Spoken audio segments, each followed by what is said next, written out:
Festival do Bombom. Vamos pregar hoje sobre qual texto? Eclesiastes. Ah, rapaz! O Jonas, pega uma caneta para mim. Vamos pregar sobre qual texto hoje? Mateus 24.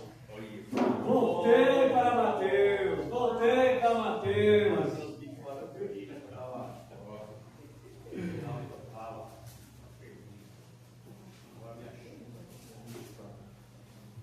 Mateus 24, capítulo 1 até o 14. Obrigado, Jonatas.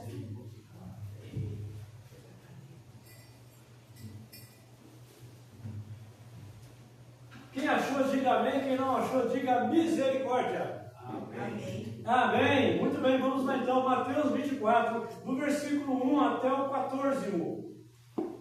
Leamos.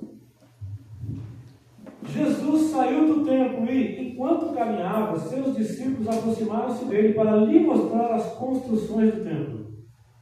E Jesus respondeu: Vocês estão vendo tudo isso? Perguntou ele. Eu lhes garanto, não ficará aqui pedra sobre pedra, serão todas derrubadas.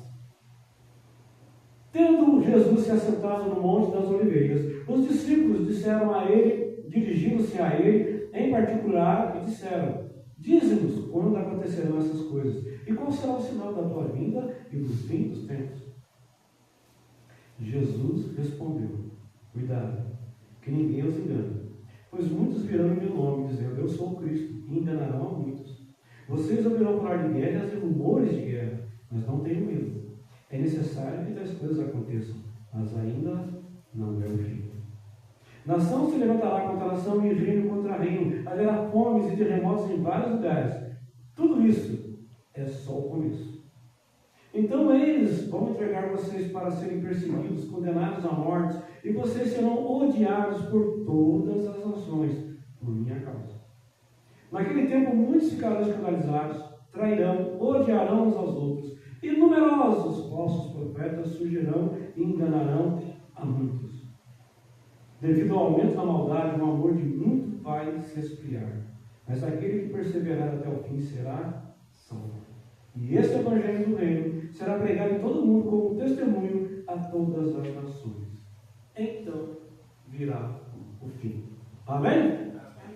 Baixe sua cabeça e feche seus olhos. Senhor nosso Pai, em tua presença estamos aqui, ó Deus, lendo a tua palavra e vamos agora meditar nela. Suplicamos, ó Pai, em nome de Jesus, que seja falado aqui apenas aquilo que seja para o nosso crescimento espiritual, Senhor. E que aquilo que foi falado de acordo com a tua vontade permaneça em nossa memória e ardendo em nossos corações, nos levando a sermos homens e mulheres que procuram entender a tua vontade para nossas vidas. E assim possamos viver uma vida na qual o teu nome é glorificado, a tua igreja fortalecida e que isso seja a nossa alegria. É o que nós te pedimos, damos graça em nome de Jesus, Senhor. Amém. Amém. Amados, tivemos um mês em que eu falei sobre Eclesiastes 3:5. Há tempo para todo o propósito da face da terra. Tempo de juntar pedras, tempo de esparramar pedras, tempo de abraçar e tempo de deixar de abraçar. E eu falei que havia ali alguns conceitos, que é o conceito de tempo. O tempo de Deus, o tempo oculto de Deus, o tempo revelado de Deus e o tempo nosso individual. Eu falei sobre que o juntar pedras é o que? Construir uma casa onde Deus vai ser glorificado, é lutar pela igreja, é construir a igreja. E construir a igreja significa juntar pedras. Mas que nesse processo, você como uma pedra viva vai sendo talhado por Deus para você se encaixar nesse edifício. E essas pedrinhas que são retiradas de você devem ser esparramadas, jogadas fora. Juntar pedras, espalhar pedras. Tempo de abraçar o teu irmão, abraçar a tua irmã. Tempo de lutar pela igreja, tempo de viver a igreja, tempo de ser a igreja, tempo de fortalecer a igreja. Porque Cristo veio, pregou, viveu e morreu e ressuscitou para criar a igreja, para salvar a igreja. Então, se você não ama a igreja de Cristo, como é que você vai amar o Cristo pelo qual o qual morreu pela igreja. E tudo isso eu falei com vocês como preparação para Mateus 24. Porque as pessoas têm uma mania de se preocupar excessivamente com o tempo oculto de Deus, tentando descobrir se o Donald Trump é o anticristo ou se é o Putin. Ficam preocupados em saber se vai ter um terceiro templo em Jerusalém ou não, quem será o anticristo ou não, em que data Cristo vai voltar ou não, e se esquecem de se preocupar com o tempo revelado de Deus e principalmente com o seu tempo individual. E principalmente tendo como foco não se vai ter gafanhotos que vão invadir a minha casa e matar as pessoas, ou se a besta que emerge do mar vai ser um monstro devorador comendo carne. Não é isso. Se preocupar em como eu posso lutar pela igreja, pela saúde da igreja, pela manutenção da igreja, pela vida da igreja, sendo eu mesmo uma pedra viva que faz parte dessa igreja. Esse é o ponto. O Brasil foi descoberto em 1500, e em 1524, 1530 mais ou menos, ali não sei a data precisa, ocorreu uma revolta na Alemanha, na cidade de München. Olha que bonito, München. Eu fiz 6 meses de alemão, só sei fazer biquinho. München. E o que aconteceu lá? Um grupo de crentes que haviam saído da Igreja Católica junto com Martinho Lutero começaram a interpretar a Bíblia de maneira maluca, sem muita instrução, e determinaram que o milênio já tinha começado. E nessa cidade eles começaram a matar os nobres, mataram os prefeitos, fizeram uma revolta. E aí o Martinho Lutero, que foi o grande reformador, teve que se juntar com católicos para poder invadir a cidade e matar esses crentes que tinham dado uma surtada. Por quê? E começaram a interpretar a Bíblia de uma maneira maluca, tentando determinar quando que o milênio ia começar, quando que Cristo ia voltar, e o mundo não acabou. Vamos passar um tempinho? Logo após a Guerra de Secessão dos Estados Unidos, em 1860, 1870, por aí, um grupo de pastores batistas, metodistas e presbiterianos começaram a ler a Bíblia, a profecia das 70 semanas de Daniel, e determinaram que Cristo ia voltar em 1844. E eles venderam tudo que tinham, compraram roupas brancas, fizeram roupas de lençóis, subiram no alto de um morro e ficaram louvando, adorando, esperando a volta de Cristo. Aí Cristo não voltou. E eles viraram motivo de piada e gozação. O que eles fizeram? Eles voltaram para a Bíblia? Não, eles fundaram a Igreja Adventista. Em 1914, quando começou a Primeira Guerra Mundial, as pessoas falaram de novo, o mundo vai acabar. Os testemunhos de Jeová cresceram nessa época. Acabou a guerra e o mundo não acabou. Aí veio a pandemia de 1918. Aqui em Cunha tem um cemitério no meio da mata lá, que foram enterrados os cadáveres das pessoas que morreram por causa da febre espanhola, da gripe espanhola, da febre espanhola, né? Eu me lembro que eu estava desempregado em 1980, eu tinha um tio aventureiro que já faleceu, ele falou: Paulo, vamos para Cunha. Eu sei onde é que é esse cemitério. Vamos abrir toda aquela escola lá que está no meio do mato, que ninguém sabe que existe. Deve ter um monte de gente enterrado com dente de ouro lá. A gente vai pegar esse nome, ficar rico, Paulo. Eu falei: tio, tamo junto, vamos lá. Né? Graças a Deus não foi. Mas foi uma tragédia. Em São Paulo tem relatos de pessoal saindo com um caixão para levar para o cemitério e no meio da rua encontrando um monte de gente morta. Durou 2 meses e o mundo vai acabar. E o mundo não acabou. Em 1939, Adolf Hitler invadiu a Polônia e começou a Segunda Guerra Mundial. Ai, meu Deus do céu! Hitler claramente é o anticristo. Claramente a Alemanha nazista é a besta que emerge do mar. Claramente o Vaticano está apoiando Hitler, portanto é a besta que vem da terra. Claramente é o fim do mundo. Hitler morreu. O nazismo acabou e o mundo não acabou. 1964 eu tinha lá começado a andar rainhento pela casa do meu pai e da minha mãe. Aí teve a crise dos mísseis de Cuba. Os americanos descobriram que os russos estavam colocando mísseis nucleares em Cuba.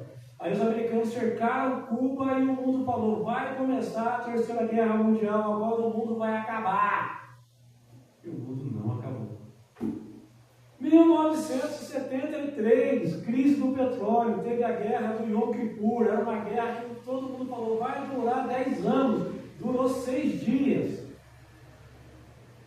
E aí os árabes, com raiva, falaram o seguinte, ó, não vamos vender petróleo para ninguém mais. E o barril de petróleo que era tipo assim, $20 o barril, gasolina azul, eu lembro que eu era criança, você encontrava em qualquer posto vagabundo, de beira de estrada, de cidade pequena, gasolina amarela, gasolina verde e gasolina azul, que é basicamente querosene aeronáutico. Era gratuito, era barato. Aí o barril de petróleo subiu de $20 para quase $100. Crise no mundo todo. Acabou o governo militar no Brasil, caiu por causa disso um pouco depois. Crise, inflação, e todo mundo falando, agora o mundo vai acabar. E o mundo não acabou. 1980, crise da Rússia, vai cair a União Soviética. O mundo não acabou. Teve até um rapaz chamado Hal Lindsey, americano, que escreveu um livro, A Agonia do Grande Planeta Terra. Vendeu milhões de exemplares, falando, agora o mundo vai acabar. Bota o gelo, ora, resta, sobe no monte. Vendeu milhões de exemplares. Ele mesmo pegou o dinheiro do livro e aplicou na Bolsa de Valores, porque ele sabia que o mundo não ia acabar. De novo, nós estamos com essa agonia no coração. Você vai na internet, um monte de pastorzinho em minha boca. O Trump vai invadir a Groenlândia. O Trump agora quer fazer guerra na Mão das Malvinas.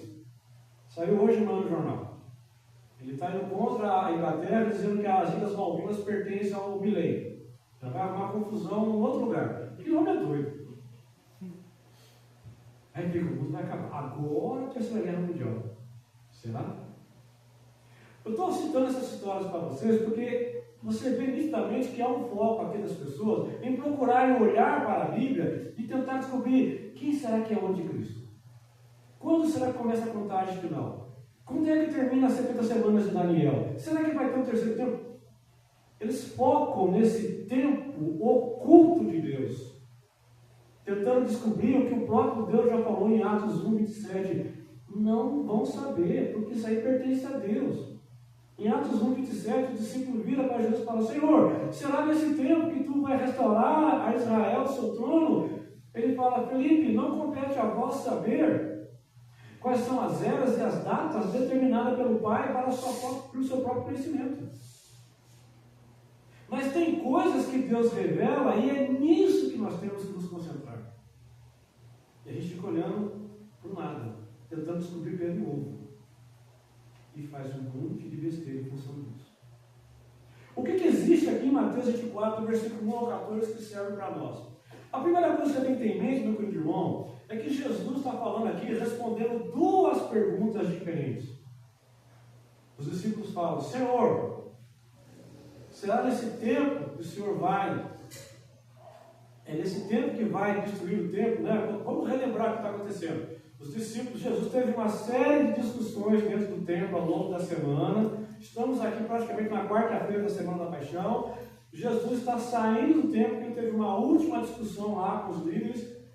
E aí os discípulos, né, meio que dizendo assim, ó Jesus, olha aqui que pedra bonita, olha que pedra grande. E de fato, irmãos, se vocês forem um dia a Jerusalém, a escavação do templo, aonde é permitido fazer escavação, é muito bonito. Dizem que são umas pedras enormes, tá? Eu vejo só fotos, nunca fui lá. Um dia eu vou pegar minha bicicleta e vou até lá, tá bom?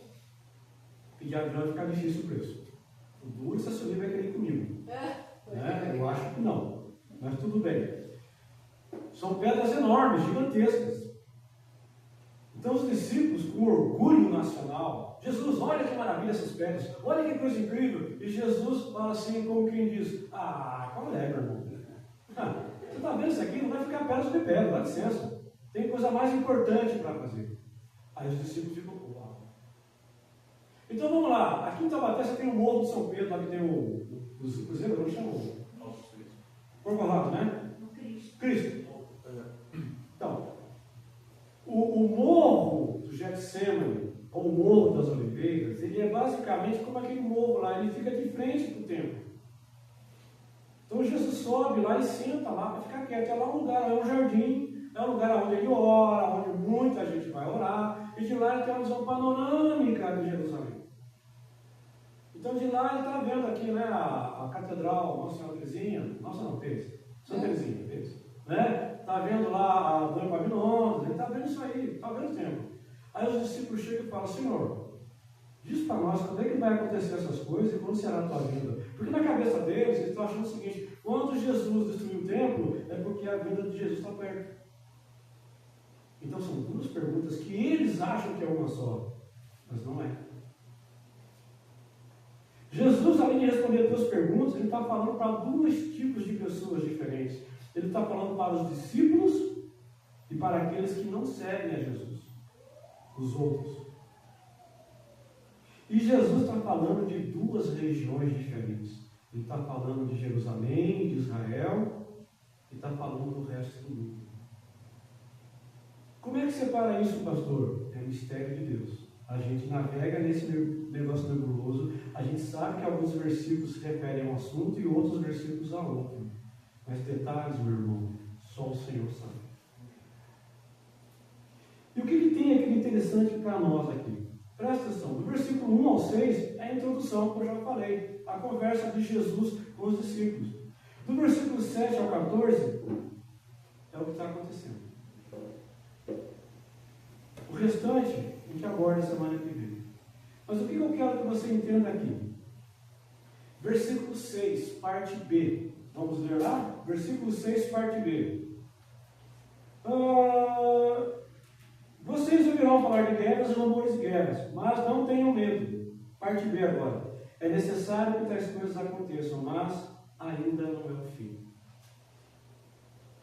Ele está dizendo: o fim está selado. A data do fim ninguém vai saber.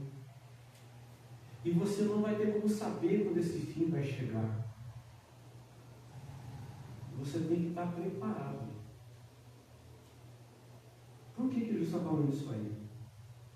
Primeira coisa, é necessário que aconteça. O que? No mundo. O que?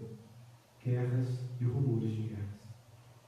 É necessário que aconteça terremotos e fome em vários lugares. Ele está dizendo: isso vai acontecer, isso precisa acontecer. Mas isso não é sinal do final dos tempos. Isso é só o começo das dores. A minha cunhada Silvinha, ela ficou grávida do meu sobrinho Mateus, que é lindo. Meu sobrinho é gato. Todos os meus sobrinhos são lindos. Puxaram pelos pais deles, puxaram pelo tio. Como é que foi a irmã, Marilda? A dona Cleonice falou que eu sou. Não, foi a irmã Ivete falou, né? A irmã Cleonice falou que eu sou bonitinho. Não, uma belezinha. Tadinha, olha que olhar da fé, irmãos. Ela olhou com os olhos da fé, né? Muito bem. A minha cunhada Silvinha, ela queria dar à luz parto natural, era o sonho dela. E ela foi para o hospital de São José, comandada por freiras. E as freiras têm essa filosofia de fazer o parto natural, para evitar o parto por cesárea. E aí, tanto ela queria, depois ela desistiu, mas as freiras ficaram insistindo. Ela ficou quase 16 horas com dores. Dores horríveis, porque ela não teve a dilatação do quadril. Ela é pequenininha. E ela sofreu muito. Eu acho que 16 horas com dores de parto, eu não sei como é isso, mas a contração dizem que é horrível. Dizem que é pior que cãibra. Eu não sei como é que é isso, não tenho a menor ideia. Imagina 16 horas sofrendo essa dor. Dizem que dói também o rim, dói as ancas. Meus irmãos, quando eu ouvi falar de terremotos em vários lugares, de fome em vários lugares, não é sinal de final dos tempos, é só o começo. O terremoto que aconteceu lá no Japão, o gigantesco que caiu uma ponte uma da outra lá. Não é o fim do tempo. Já teve um pior em São Francisco em 1910. Ontem teve um terremoto de 7 pontos da escala Richter lá na Colômbia. Não é o fim do mundo. Teve aquele tsunami gigantesco em 2004 na Indonésia, com um terremoto no mar, aquele tsunami gigantesco. Não é o fim do mundo. Terremotos, guerras e rumores de guerra, é guerra aqui perto de mim e guerra lá longe de mim. Tem guerra aqui perto de nós? Tem. O Brasil é o único país do mundo que tem guerra social. Ninguém fala sobre isso. Eu comentei com o irmão João aqui na quarta-feira, estava falando sobre isso, nós falamos sobre essa questão. O Vietnã, a guerra do Vietnã durou 10 anos. E nesses 10 anos, os americanos perderam 35 mil soldados, uma média de 3.500 homens por ano. O Brasil perde 35 mil pessoas por ano, só em acidente de carro, sem contar em assalto, roubo, assassinato. 68 mil pessoas por ano.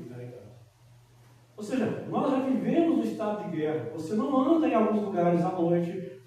Irmãos, a Ucrânia hoje é mais segura do que o Brasil. Morre mais gente no Brasil que na Ucrânia, do que na Rússia. Então tem guerra aqui do nosso lado. E tem rumores de guerra lá na Ucrânia, lá no Sudão, lá no Camboja. Mas isso não é sinal do final dos tempos. Isso é só começo das coisas. O que o texto está falando é que vai chegar um momento que tudo isso vai aumentar. Mas ainda não é o fim. Esse é o ponto. O segundo ponto que vem, e isso é no mundo. Agora, o segundo ponto que vem é dentro da igreja. E a gente se ilude muito com isso. Porque ele fala o quê? O que vai acontecer dentro da igreja? Vamos lá? Falsos cristos e messias. Irmãos, quando o anticristo enganar os judeus, e aqui há uma confusão, quando o anticristo enganar os judeus, ele vai enganar os judeus não porque ele vai chegar lá dizendo que ele é Jesus Cristo. Ele vai chegar lá dizendo que ele é o Messias de Israel. Porque Jesus está falando com os judeus. E os judeus até hoje esperam o Messias. Então vai aparecer um maluco que vai dizer: eu sou descendente de Davi e eu vou trazer a paz para vocês. E aí ele vai enganar os judeus. E ele será o anticristo. Ele não vai vir dizendo: eu sou o Jesus Cristo que voltou para a terra. Ele não vai dizer isso. Ele vai dizer: eu sou o Messias, filho de Davi, que os judeus estão esperando. E ele vai ocupar o lugar de Cristo. Por isso ele será o anticristo. Para nós, a cada 15 dias aparece algum idiota falando que é Jesus Cristo. A gente até escaldado com isso. O que mais que a Bíblia fala aqui nesse texto que vai acontecer? Além de falsos cristos, vão aparecer o quê? Perseguição e morte para os cristãos. Note que aqui agora aqui a gente está entrando num território novo. Terremotos e guerras e fome sempre existiram. Perseguições também sempre existiram. Mas agora Jesus está falando numa escala global. Vocês, nós seremos perseguidos. Nós seremos mortos. Isso é sinal da volta de Cristo? Não. É só o começo. Mas sabe o que tem aqui que me assusta? Não é a perseguição e a morte. O que tem aqui é o que vem logo embaixo. Vocês serão odiados. Você já passou pela experiência de ser odiado? Eu nunca passei por isso. E aqui o ódio tem a ver com preconceito. As pessoas vão olhar e dizer: olha, a Ivete é crente. É crente? É crente. Ai, que povo nojento. Sabe quando, eu não sei como é que aqui em Taubaté, eu não conheço, mas em São Paulo eu já vi isso, em São José também eu já vi. Tem umas ruas aí em São José que você passa e fica alguns travestis bem decadentes. Então você olha, quando você não é salvo em Jesus, e até quando você é salvo por Jesus, você olha com nojo. Sabe aqueles gays decadentes, tudo velho, tudo cheio de umas tatuagens esquisitas, com umas roupas rasgadas, fedido. Sabe a Cracolândia de São Paulo, aquela sujeira? Você olha com nojo, você fala: credo. Eu não sei se tem esse aqui em Taubaté, espero que não tenha. Sabe aquele olhar de nojo? Ser odiado aqui é basicamente isso. As pessoas vão olhar para nós com nojo. Ele é crente. O Adolfo é crente, é. Nossa, é de perto. Nossa, é de perto. Boa coisa não é. Mas nós não estamos vivendo esse tempo ainda. Sabe por quê? Porque hoje as pessoas olham para nós, crente, e falam: você tem gosto de crente? Não, mas eu acho que é um bando de bobo. É um idiota. Ah, aquele cara é pastor. Se não é idiota, é malandro. Provavelmente é os dois. Rouba dinheiro dos idiotas da igreja. Se não é idiota, malandro, é pedófilo. As pessoas não têm raiva de nós. Elas olham para a gente como um bando de bobo. Eles creem em Deus que ressuscitou, mas eles não nos odeiam. Eu vou dizer para você que tem algumas pessoas que odeiam gente tipo Valdomiro Santiago, tipo Edir Macedo. Mas eles não odeiam Edir Macedo por causa de Cristo. Eles odeiam Edir Macedo porque acreditam que Edir Macedo é um pilantra. Eles odeiam Valdomiro Santiago porque acreditam que ele é um malandro.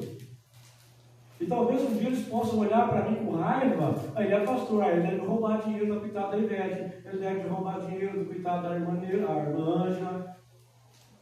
Então eu tenho raiva dele porque ele é espertalhão. Pastor, para mim, é tudo sinônimo de bandido e malandro. Mas o que o texto está dizendo, meu querido irmão, olhe com carinho, é que nós seremos odiados por causa do meu nome.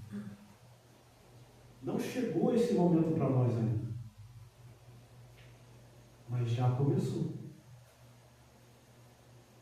No Canadá, você não pode pregar o evangelho na rua. No Canadá, você não pode entregar folheto. E no Canadá foi aprovado no mês passado uma lei que, se uma pessoa for na igreja falar que é gay e você retirar ela da igreja, alegando que você está seguindo a Bíblia, você vai ser preso. A Bíblia não pode mais ser usada para justificar discriminação social, racial, opção de gênero e sexo. As igrejas evangélicas sérias no Canadá vão ter que fechar as portas. Se eu tiver uma igreja reunida na minha casa, é minha casa, lá eu faço o que eu quero. Mas se eu tiver uma igreja com a porta aberta, é um lugar público. Se entrar alguém lá, eu tenho que receber e tratar igual. Deixar de ser candidato a pastor, deixar de ser membro do coro, deixar de fazer tudo o que ele quiser. Ele e o marido dele, ou ela e a marida dela. Então no Canadá já começou isso. Mas é só lá por enquanto. Se você for evangélico e for para alguns lugares dos Estados Unidos, se você for para o Kansas, com uma Bíblia embaixo do braço, as pessoas vão olhar e falar: hey, man! Porque eles ainda são evangélicos, eles ainda são crentes sérios. Então não existe um ódio generalizado por nós ainda por causa de Cristo, mas vai acontecer. O que mais que ele fala aqui nesse texto? Além de ser odiado, perseguido e morto por causa de Cristo, ele fala da apostasia. Tem muita gente que vai ver essa perseguição, tem muita gente que vai ver esse drama de ser desprezado. Irmãos, quando eu falo desprezado, a gente pode dar risada, mas o único preconceito que eu sofri na minha vida foi quando eu era criança e na escola estadual tinha aula, uma vez por semana tinha aula de religião. E aí os católicos ficavam na própria sala e vinha alguém da igreja católica dar aula para eles, um padre, um diácono, né? Alguém da ministra da Eucaristia. E nós, evangélicos, por ser menor quantidade, a gente levantava, saía da sala, ia para uma outra sala onde uma pessoa dava aula para nós de Bíblia. Isso em 1900 estava bolinha. Hoje não pode mais. E eu me lembro que quando eu levantava na minha carteira para ir para a sala dos crentes, o pessoal começava com piada. Ó, o crente! Imagina o resto da frase. Então, a única vez que eu passei foi discriminação. Eu nunca fui discriminado. Agora, você consegue imaginar a ideia de você levantar de manhã, trocar de roupa, sair na rua e todo mundo olhando para você apontando o dedo? Olha lá, ó, o João é crente. O João é crente? É crente? Meu Deus do céu. Você chega na padaria e fala assim: pô, me vê, por favor, 4 pães de sal e um saquinho de leite. Aí o dono da padaria olha para você e fala assim: eu não vendo para crente. Vai comprar em outro lugar. Aí você vai lá no Nagumo, chega lá, eu queria comprar, tá bom. Ei, você não é crente? Você não é o seu João, né, que vai na madeira? Sou. Não, a gente não vende para crente, não. Pode tirar o carrinho daí, não vou dizer para você não, se vira. Você consegue imaginar você chegar no médico, o médico vai para você e falar assim: olha, você está com essa doença porque você é um crente bobo. Você não faz o que tem que ser feito. Eu não sei se o Kleber ou a irmã Ângela passaram por alguma situação de preconceito quando era criança, por ser de ascendência negra, por ser afrodescendente, mas é basicamente isso que vai acontecer, aquilo que você vê nos filmes. Vai ser discriminação total contra nós. E tem gente que até aguenta uma perseguição, mas tem gente que não aguenta ser discriminado. E vai ter gente que vai ver os filhos passando fome, porque ninguém vai dentro da casa comida, emprego. Aí a pessoa vai dizer, eu vou deixar de ser crente porque eu quero ver meu filho bem. Isso vai acontecer. Vai chegar um dia que nós vamos olhar um para os outros e dizer assim, nossa, mas o pastor Paulo deixou. Por quê? Ele estava preocupado com a Sueli estava doente, ninguém queria cuidar dela porque ela é crente, então ele achou melhor abandonar a fé. Isso vai acontecer. Porque está escrito aqui, haverá uma grande apostasia. As pessoas deixarão a fé. E aí, para tentar provar que elas não são mais crentes, o que vai acontecer? Elas é que vão nos perseguir. Serão crentes perseguindo, ex-crentes perseguindo crentes. E para se adequar, e aqui mora o perigo, para tentar se encaixar nessa nova ordem que um dia virá, eles vão inventar uma igreja evangélica que faz tudo o que o diabo quer. Por exemplo, a igreja evangélica, a igreja Assembleia de Deus do pastor... Esqueci o nome dele agora.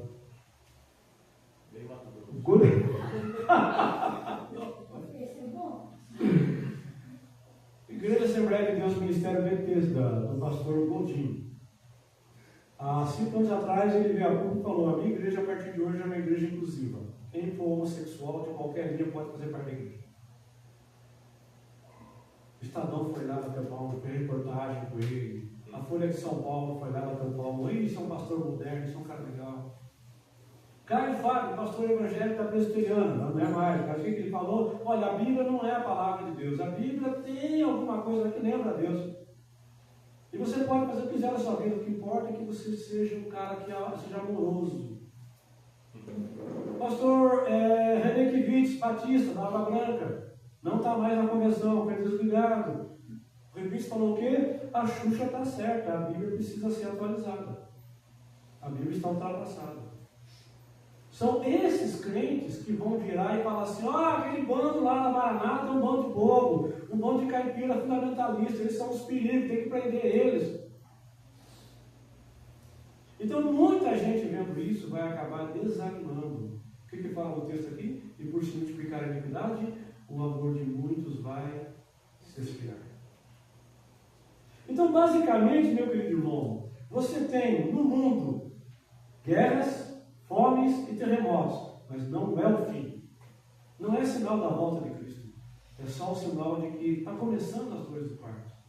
E dentro da igreja você tem o quê? Você tem falsos cristos, falsos messias, você tem perseguição, você tem preconceito e ódio contra nós. É só isso? Não. Você tem falsos profetas. Muita gente que vai entrar na igreja com profecias erradas. Quer ver um tipo de falso profeta? Tiago Brunet. Ele é um falso profeta. Tiago Brunet é um coach que se diz pastor. E a pregação dele basicamente é a seguinte: Deus te salvou para que você fique rico. Você tem poder dentro de você. Todo aquele discurso coach, sabe? Você vai em palestras motivacional. Jesus morreu na cruz para que você conquistasse o seu lugar de destaque. Você tem potencial. Acredite em você. Siga o teu coração. Vai lá, meu irmão. Vai que é tua, Tafarel. Falso profeta. Jesus morreu na cruz para te salvar do inferno. Jesus morreu na cruz para te salvar de você mesmo. Jesus morreu na cruz para te libertar desse mundo que caminha para a decadência. Quem não prega isso, está pregando um outro evangelho. Se está pregando um outro evangelho, é um falso profeta, e maldito seja ele. Mas eles vão invadir a igreja e já estão aí. E o que mais vai acontecer? O amor se esfriando, mas o evangelho será pregado em todo mundo. Aí virá o fim. Então esse é o sinal da volta de Cristo. Quando a palavra do Senhor fala que o evangelho vai ser pregado em todo mundo, não é porque vai ter missionário em todas as tribos. Vocês sabem como foi que começou o crescimento da fé evangélica e cristã em Roma? No ano 60, Nero, segundo as lendas, botou fogo em Roma. E o povo começou a falar, foi Nero que botou fogo em Roma, Nero quer matar os pobres, Nero não sei o quê. Aí o Nero falou assim, gente, eu tenho que arrumar algum culpado, que não seja eu, porque senão o povo vai me matar. Aí alguém falou para ele assim, um assessor parlamentar falou para ele assim, olha, falem com os cristãos. O povo já não gosta dos cristãos, o povo já odeia esses crentes, fala que foi eles. Ele falou, ó, quem botou fogo em Roma foram os crentes. Começou a polêmica. Nero pegava cristãos, passava betume, pendurava no poste e punha fogo. Você andava por Roma à noite com várias pessoas agonizando, queimando, todos crentes. E o povo dizendo, uau, que legal, que maravilha. Só que aí Nero viu que o povo estava gostando, ele começou a exagerar a tortura. Ele começou a jogar crentes e crianças na arena, nos círculos máximos, e soltava leões para comer as crianças. E os crentes simplesmente ajoelhavam no chão e oravam. Ok, Senhor, eu vou morrer primeiro, está muito bom. Glória a Deus. E chegou uma hora que o povo, vendo aquele sofrimento, falou, cara, tem alguma coisa errada aqui. Porque esse povo não xinga, esse povo não maldiz.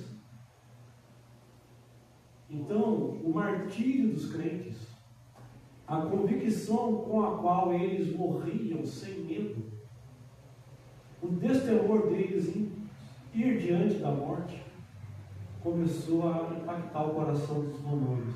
E ali começaram as conversões em grande quantidade. Então o evangelho vai ser pregado em todo mundo, por quê? Porque vai ter missionário em todo mundo, com certeza. Mas principalmente porque eles vão ver o martírio que os crentes estão sofrendo.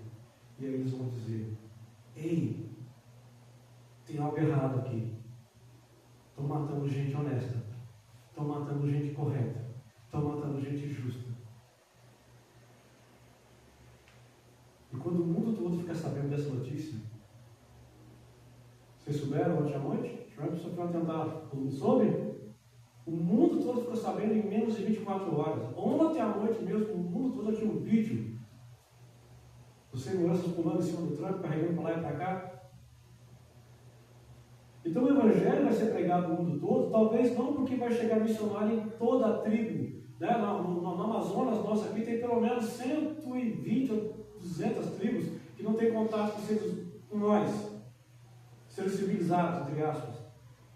Então talvez não chegue o missionário lá, ou talvez chegue. O fato é que todos eles vão ver essa perseguição e esse martírio. Todos eles vão saber por que estão matando esse povo, porque eles creem em Cristo. Mas quem é Cristo? Então, de fato, o Evangelho será disseminado em todo o mundo. Então, de fato, o Evangelho será pregado em todo o mundo, mas o mundo não vai se converter. Porque muitos são chamados e poucos os escolhidos. Mas será o quê? Testemunho. Será testemunho. Porque ninguém, meu irmão, vai chegar diante de Deus e falar, eu não sabia. Deus vai dizer, sabia sim. Conhecia sim. Porque ninguém vai ser condenado injustamente. O que eu falei até agora aqui foi o tempo oculto de Deus.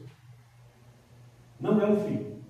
Tudo isso que eu falei, guerras, rumores de guerra, perseguições, mortes, apostasia, traição, abandono da fé, é só o começo. E quando o Evangelho chegar em todo mundo, aí sim começa a contagem regressiva. E não vai ficar sabendo quando vai ser? Não. Você sabe que a partir daquele momento pode acontecer, para valer mesmo. Mas não dá para prever. Exatamente. Agora vem o terceiro tempo.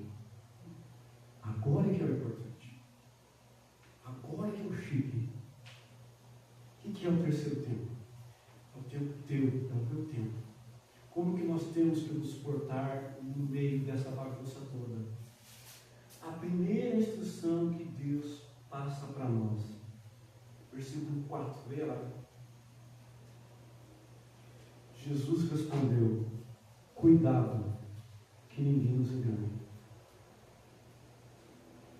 1 Pedro 4,7, não precisa procurar. Pedro diz o seguinte, sejam criteriosos.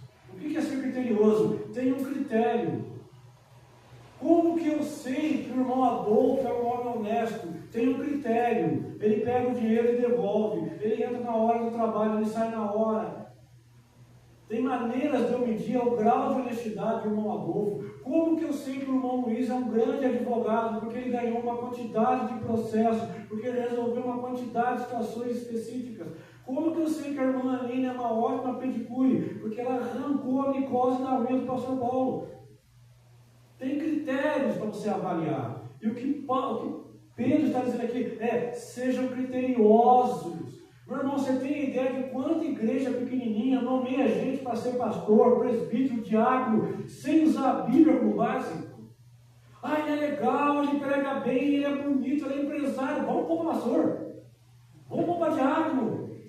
Você tem ideia de quanta igreja que pega jovenzinho e sabe tocar violão? Vamos pôr ele em louvor, sem usar critérios bíblicos. Por que tem igreja fraca? A igreja está fechando? Porque tem pastor que não foi bem escolhido, que a escolha não foi baseada em critérios bíblicos. E isso enfraquece a igreja, isso enfraquece a sua fé, isso enfraquece a minha fé. Sejam criteriosos. E qual é o critério que eu tenho que usar para avaliar a circunstância ao meu redor? A Bíblia, meu irmão. Sem Bíblia você não tem critério para avaliar quem realmente é crente e quem realmente não é. Feche seus olhos e pensa na quantidade de pastores e líderes evangélicos que você conhece que não dão testemunho. Mas estão lá como pastor, como líder, por quê? Porque alguém nomeou e o resto aceitou. Por quê? Porque não tem Bíblia, porque não tem critério. Então Jesus está dizendo: o seu tempo, Paulo, o seu tempo, Adolfo, o seu tempo, irmão amigo, o seu tempo, irmão Cléber, é o seguinte: seja cuidadoso, não se deixe enganar. Todos vocês aqui têm uma relativa cultura muito bem traquejada na vida. Algum de vocês aqui chegaria numa loteria e compraria um bilhete premiado de R$400 por apenas R$50? Vocês conhecem esse truque? Você chega para sacar um dinheiro na Caixa Econômica Federal, vem com o senhorzinho vestido de roupa caipira: moça, eu moro na Redenção da Serra, tenho que ir embora para casa, eu estou com um bilhete premiado aqui de R$500, mas eu não posso ficar aqui em Taubaté, eu tenho que ir embora. O senhor poderia, pelo amor de Deus, eu vendo para o senhor por R$50, então eu tenho que ir embora. Aí o espertalhão fala: vou ganhar 450 na manhã. E perde R$50. A gente não cai nesse truque porque nós somos o quê? Criteriosos. A gente não se deixa enganar. Uma pessoa que vai numa igreja e escuta uma pregação que diz o seguinte: dê o seu carro para a igreja hoje, que daqui a uns 3 meses você vai ganhar 10 carros. E aí o que você faz? Você vai lá e dá a chave do carro para o pastor. Você se deixou enganar, porque no fundo do seu coração você sabe que não é assim que Jesus Cristo trabalha. Você não foi criterioso, você não foi cuidadoso, você se deixou iludir. Então, o nosso tempo, a partir de hoje, de agora e até a volta de Cristo, em primeiro lugar, não se deixe enganar, seja criterioso, vigie. 1 Tessalonicenses 5,21, não precisa procurar, analisai todas as coisas e retende o que é bom. O que Paulo está falando aqui? De profecias. Se você pegar esse texto lá em Tessalonicenses, Paulo está falando: escutai todas as profecias, analisai todas as coisas e retende o que é bom. Mês passado, um entregador do Uber foi morto lá no Espírito Santo, espancado e torturado até a morte,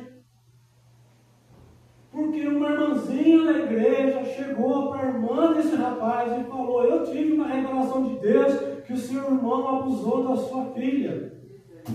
Aí o filho dela e a mulher chamaram os traficantes do bairro e falaram: olha, o meu irmão, tio desse rapaz, abusou da minha outra filha, vai lá e mata ele. O traficante foi lá, pegou o cara, torturou o cara, imagina o que fez com o coitado do rapaz, matou o coitado do rapaz, e era tudo mentira. Foi uma vagabunda de uma profetisa que entregou uma profecia, e uma idiota, burra, não soube avaliar com a Bíblia. E nós das igrejas. E a gente escuta e fala, ai que legal. Deveriam pegar esses falsos profetas, essas profetisas que ficam entregando profetada no meio do culto, pegar o cabo do microfone e arrebentar a cabeça delas até a morte. Porque estão usando o nome do Senhor em vão. Mas o ruim não é elas, não é eles, o ruim é os crentes burros, que não usam a Bíblia, que não tem critério. Igreja sem escola dominical, igreja sem Bíblia, não vai para frente. Porque não tem critério.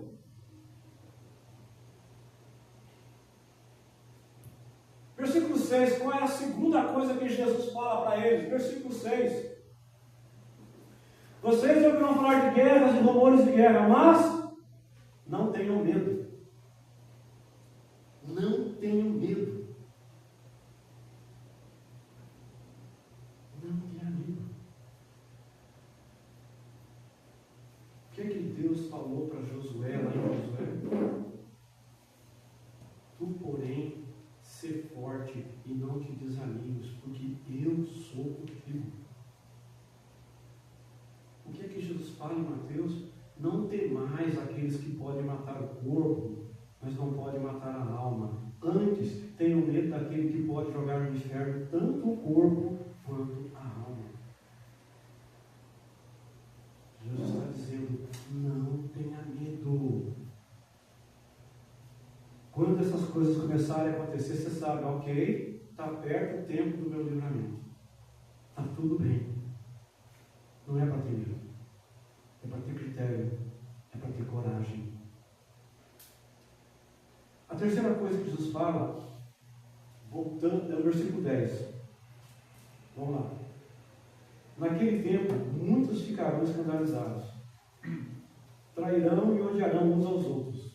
E numerosos falsos profetas surgirão e enganarão a muitos. O que ele está falando aqui?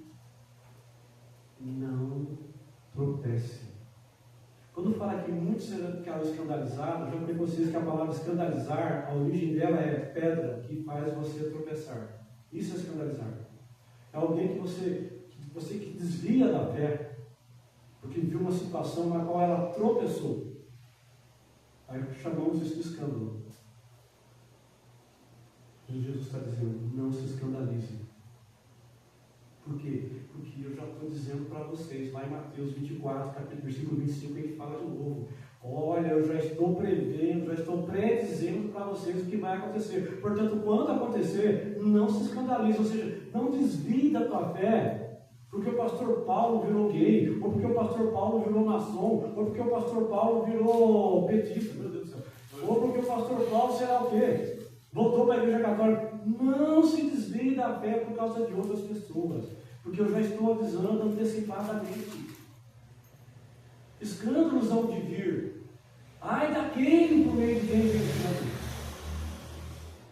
Se uma pessoa desvia da fé porque viu um pastor aprontar, porque viu o irmão da igreja aprontar, é porque essa pessoa não estava olhando para Cristo. Então quer dizer que essa pessoa não tinha critério. Quer dizer que essa pessoa teve medo.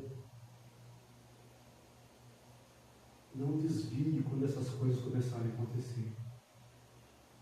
Continue crendo, porque Jesus já está falando antes de acontecer. A última coisa que Jesus fala, e isso aqui é fundamental para todos nós, em qualquer tempo das nossas vidas, está no versículo 12. Até comigo lá. Devido ao aumento da maldade, o amor de muitos vai esfriar. Mas aquele que perseverar.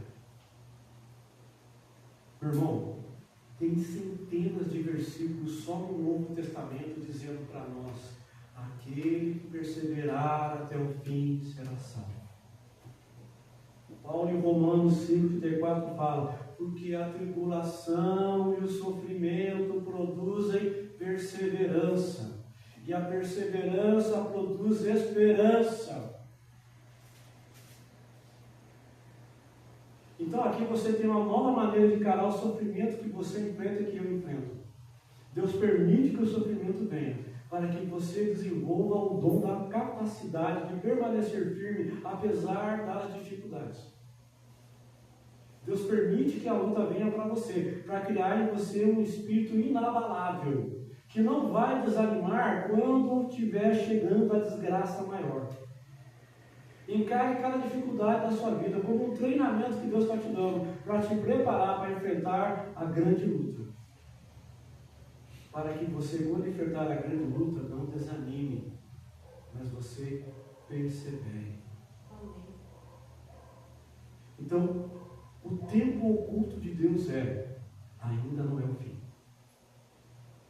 O tempo revelado de Deus vai ter guerra, vai ter apostasia. Você vai ser odiado por amor do meu nome. E quando você perceber, vai ser odiado por amor do meu nome. Você não vai ser odiado porque você segue o Gil Macedo, porque você segue o Silas Malafaia. Você vai ser odiado por ser seguidor de Jesus Cristo. E quando você vê que isso aconteceu, e quando você vê que o Evangelho está sendo propagado em todo mundo, porque vocês estão sendo perseguidos e mortos, e todo mundo está comentando isso, então sim, aí pode começar a se preparar para a volta. Mas mesmo aí, você nunca vai saber a data, a hora, o dia ou o mês. Por quê? Porque ele virá como ladrão. Um piscar de olhos. Sobre isso falaremos semana que vem. Mas eu quero que você entenda uma coisa. O mais importante aqui, do versículo 4 até o versículo 14, não é se vai ter guerra, não vai ter guerra, se tem terremoto, não tem terremoto. Não é isso. O foco desse versículo, desse trecho não se deixe enganar. Seja criterioso. Não tenha medo.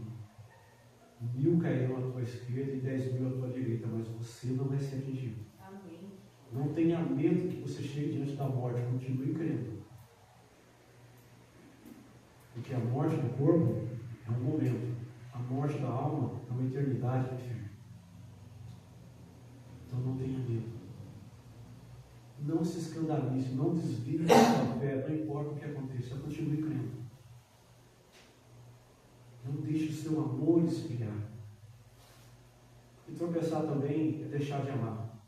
Tropeçar também é você falar assim: olha, eu estou cansado, tanto pastor aprontando, tanta igreja fazendo bagunça que eu não creio mais. Isso é escandalizar, isso é desviar, isso é o amor morrendo. Continue crendo, continue amando. E finalmente, persevere. Finalmente, persevere. Abra sua Bíblia em Apocalipse 14, 12 e vamos encerrar esse momento. Apocalipse 14, versículo 12.